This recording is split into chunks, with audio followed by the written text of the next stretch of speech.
ao Evangelho. Agora é a palavra da fé que é, não das superstições, nem das convicções infantis. E eu quero ler para você hoje de manhã, aqui nesse sábado especial, o livro do profeta Isaías, no capítulo 50, do verso 8 ao verso 11. E o contexto disso aqui tem a ver com a profecia que mais tarde vai ficar completamente clara no capítulo 53. Mas já se começa a falar do servo sofredor que veio a ser completamente identificado com Jesus, o Messias, o Cristo. E esse é o ambiente, esse é o contexto que antecede, onde ele fala no verso 4, desse que recebeu língua de eruditos, para que diga boa palavra ao cansado, que é despertado por Deus todas as manhãs, despertado com ouvido aberto para receber a sabedoria espiritual de eruditos. O Senhor Deus lhe abriu os ouvidos, e eu não fui rebelde, não me retraí. Esse é o tipo do texto em que o profeta se identifica pessoalmente com a palavra que ele está dizendo, como era o caso aqui. Isaías também se sentia essa pessoa, chamada, acordada por Deus, para dizer boa palavra ao cansado, ao angustiado. Ele diz, eu sou acordado todas as manhãs por ele, que me desperta, para que eu ouça a sua palavra e receba essa palavra e ganhe em mim, nos meus ouvidos, no meu entendimento, eu ouça e compreenda como um erudito superior em compreensões, em erudição espiritual. Aí ele diz, o Senhor Deus me abriu os ouvidos e eu não fui rebelde, não me retraí. Diz a respeito dele Isaías, mas se projeta muito para além de Isaías. E vai cair como uma luva no servo sofredor que Isaías vai anunciar, e que não é ele, mais adiante, ele vai falando a respeito desse ente de obediência amorosa a Deus que vai surgir. E ele, Isaías, diz e se identifica com o que esse servo do Senhor fará, porque era o que ele mesmo também vinha fazendo. Oferecia as costas aos que me feriam e oferecia a face aos que me arrancavam os cabelos. Isso aqui é Jesus ensinando, vai uma milha, dá outra face, trata assim. Não é possível que você não veja todos os sinais do caráter de Jesus, o Cristo, nessa descrição, que Isaías toma para si como mandamento, mas sabe que é maior do que ele, muito maior. E ele diz, não escondi o meu rosto dos que me afrontavam e me cuspiam. É descrição total, não só de Isaías, mas sobretudo de Jesus, o servo sofredor. Porque o Senhor, Deus, me ajudou, pelo que não me senti envergonhado no meio do desprezo e da rejeição, que eu vivo todo dia. E ele fala de alguém que iria viver depois todas as rejeições convergentes. Por isso fiz o meu rosto como um seixo, aquela pedra do ribeiro, lisa, que aguentou água por séculos e milênios, aquela pedra dura. Eu fiz o meu queixo, a minha cara, para levar cacete. E eu sei que não serei envergonhado. Isaías diz para si, como eu digo para mim, como você deveria dizer para você, sabendo que a projeção disso recai de maneira absoluta sobre Jesus. Aí vem aonde eu quero que você comece a se engajar pessoalmente nesse entendimento. Se diz assim: perto está aquele que me justifica. Paulo em Romanos 8. Perto está aquele que me justifica. Quem é que vai me separar? Quem é que vai me afastar? Quem é que vai me condenar? Quem é que vai trazer à lume iniquidades que já não tenham sido todas perdoadas? Quem? Perto está o Senhor que me justifica, que me valida. Quem contenderá comigo? Quem vai se levantar contra mim? Se eu sou justificado por Deus, se o servo do Senhor é aquele que carregou tudo em meu lugar, quem é que vai se levantar para me condenar? Quem é que vai contender comigo ou me perturbar? Eu estou pacificado. Apresentemo-nos, portanto, juntamente, se tem alguém dizendo, eu condeno Isaías, eu condeno Caio, venha comigo. Diga onde a gente pode se encontrar, é o que Isaías está dizendo. Apresentemo-nos juntos diante de Deus. Quem é o meu adversário? Quem é o meu diabo? Quem é o meu Satanás? Pode se achegar a mim, pode se apresentar, porque Deus me justifica. Deus me justifica. Quem é que vai contender comigo? Venha, bote a cara para fora ao lado da minha.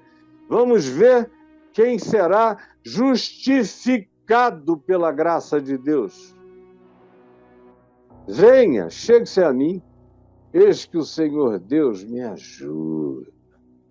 Vocês não estão sabendo de nada. Quem é que valida o meu conluio santo com anjos e com o mundo invisível? Quem é o que me justifica e me ajuda? Quem há que se levante e me condene?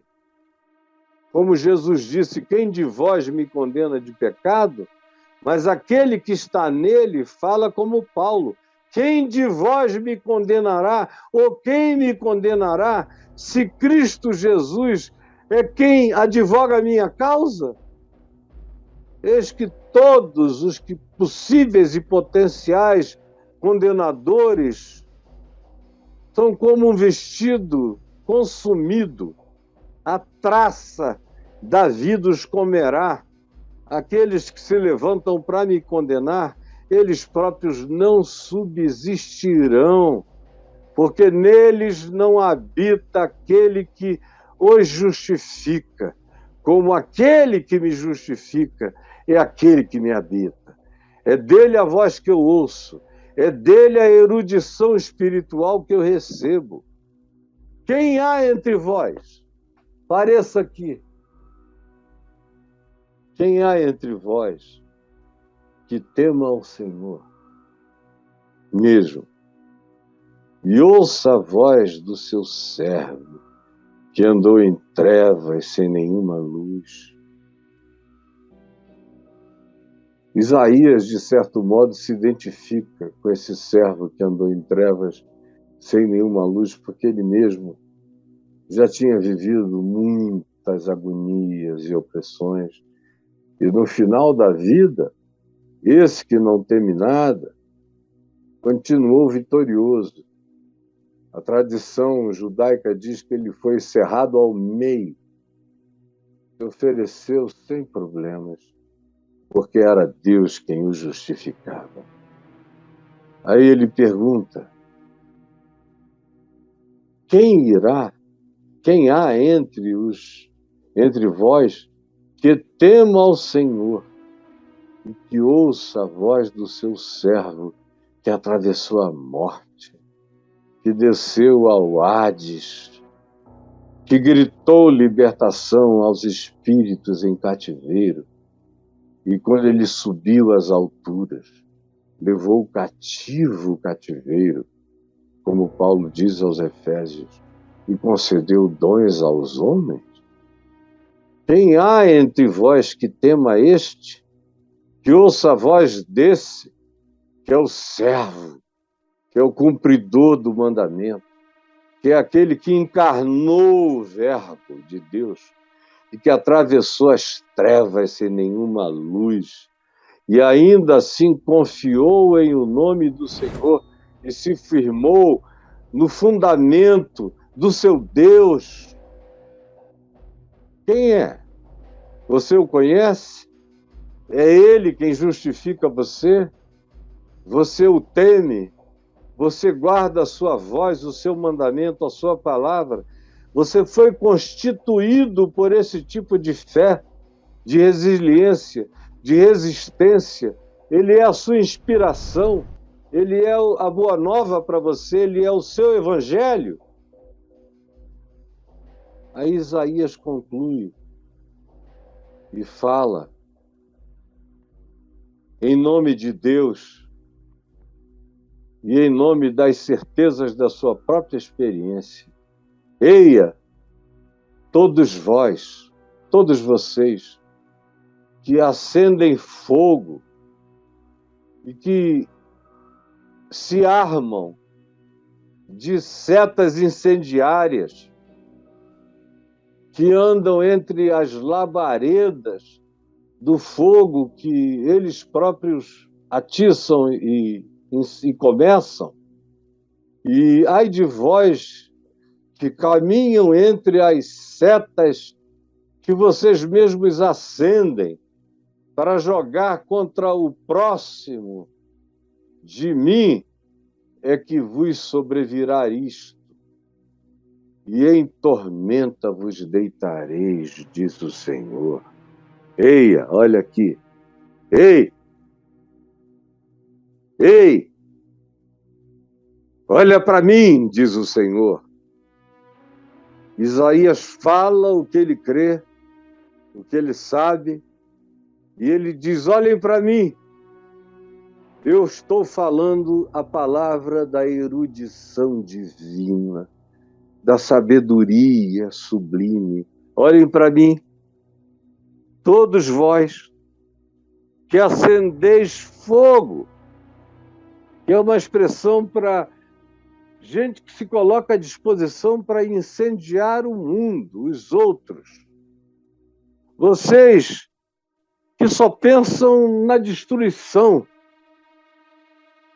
que acendem o fogo da vossa própria presunção e vos armais de setas incendiárias para jogarem à distância, para atingirem, para fazerem mal,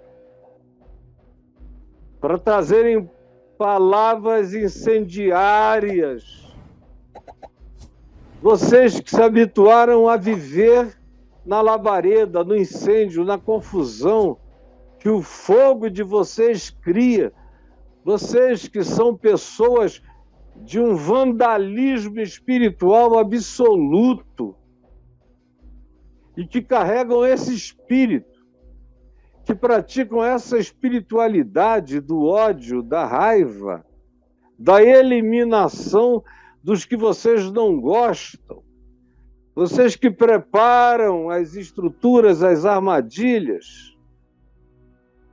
Prestem atenção, vocês acendem isso, vocês me provocam como esse homem aí, traga 700, 7.000 ou 70.000, tudo em manipulação, em mentira, em nome do Deus de Eliseu, da terra de Israel, da superstição de anos e anos e anos, de 2.900 anos, 2.950 anos antes de Jesus. Vocês que continuam fazendo e estimulando as práticas abolidas. Vocês que são os acendedores de fogo estranho e falso. De mim, diz o Senhor, preste atenção. Pelo amor de Jesus, preste atenção. De mim é que vos sobrevirá o fogo, a seta, o mal que vocês preparam para os outros, vai voltar como um bumerangue sobre vocês mesmos. Vocês jogam contra o próximo e a minha mão resvala, repica, bumeranga as setas de vocês e elas voltam sobre vocês. Por isso, de mim é que sobrevém sobre vocês a tormenta. É por isso que vocês vivem sem paz. Como anteontem falou comigo aqui um rapaz, me ligou, a gente conversou, ele estava tão emocionado. Ele me disse, olha, eu cresci nessa igreja aí que eu apresentei há pouco, e no engano, naquela mentira, até que eu me enchi de tormenta, de angústia, de uma sensação de juízo, de fogo consumidor, uma certeza de que eu estava praticando enganação, estelionato, para tomar dinheiro das pessoas. Meu coração foi entrando num estado de sofrimento extraordinariamente agonizante. Eu comecei a te ouvir, eu te descobri e comecei a te ouvir de alguns anos para cá. E aí eu fui ouvindo e ficou impossível voltar e praticar aquelas coisas. Não me era mais possível. E aí, perseguido, eu saí de lá. E sem nenhum amparo, eu comecei a pregar o que eu aprendi de você. E hoje, já mais de uma década depois, são dezenas e centenas os pastores daquele grupo que se reúnem quietamente comigo, na surdina, para ouvirem o que você prega, o que eu aprendo e transmito para eles, de todo o coração. E não se surpreenda se daqui a pouco houver mais e mais e mais gente, líderes, fazendo essa mesma evasão que eu fiz. Eu falei, não, eu não me surpreendo, porque todo dia eu estou sendo procurado por pessoas desses mesmos grupos e dessas mesmas práticas, que não aguentavam mais a agonia de traírem o Evangelho com tamanho descaramento, traindo o espírito do Evangelho, quando Jesus disse à samaritana, não é nem nesse monte Gerizim, nessa terra, nem na terra de Jerusalém, nem em terra de lugar nenhum, que vocês vão adorar e cultuar ao Pai. Deus é Espírito, Deus não é coisa. Ele não tem pedras santas, montanhas santas, rios santos, oliveiras santas. Não. Ele é o Deus das mangueiras santas, dos jacarandás santos, de comigo ninguém pode santa, de qualquer arruda santa. Todas as coisas criadas por ele são boas e recebidas com ação de graça, tudo é limpo, puro, bom e abençoado.